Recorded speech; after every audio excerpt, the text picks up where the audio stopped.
Pesan kedua kepada para sahabat beliau dimulai ketika Allah Subhanahu wa taala menurunkan surat Al-Insyirah, di mana Allah Subhanahu wa taala mengatakan, alam nasyrah laka sadrak, wahai Muhammad, belumkah telah kami lapangkan dadamu, wa wada'na anka wizrak, dan kami angkat darimu semua beban, alladzi anqadha dhahrak, yang telah memberatkan punggungmu, wa rafa'na laka dzikrak, dan kami angkat, kami tinggikan namamu. Fa inna ma'al usri yusra, sesungguhnya bersama setiap kesulitan itu ada kemudahan. Inna ma'al usri yusra, sesungguhnya bersama setiap kesulitan itu ada kemudahan. Fa idza faragta fansab wa ila rabbika farghab.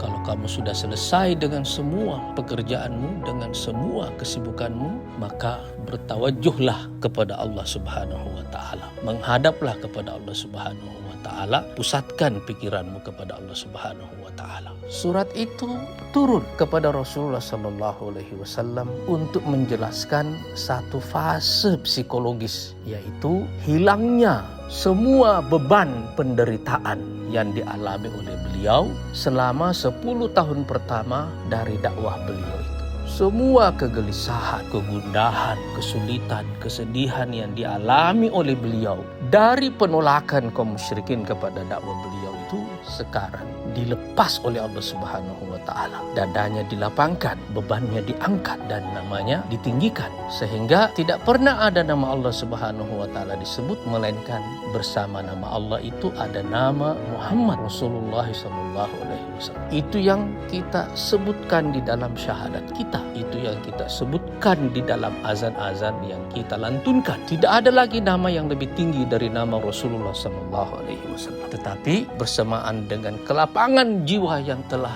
diberikan Allah Subhanahu wa taala kepada beliau, bersama itu pula ada satu isyarat tentang datangnya babak baru dalam sejarah perjuangan beliau bersama para sahabat beliau. Karena itu Rasulullah sallallahu alaihi wasallam mengatakan kepada para sahabatnya, absyiru, bergembiralah kalian semua, laqad atakumul yusr, telah datang kemudahan kepada kalian, lan yaghliba usrun yusrain, tidak akan pernah satu kesulitan mengalahkan dua kemudahan. Maka kita lihat setelah peristiwa Isra Mi'raj itu ada ekspansi besar-besaran dalam perjalanan dakwah beliau, dimulai dengan hijrah, disusul dengan berdirinya negara Madinah, dan kemudian disusul dengan Fathu Makkah, dan disusul dengan ekspansi dan penguasaan seluruh Jazirah Arab.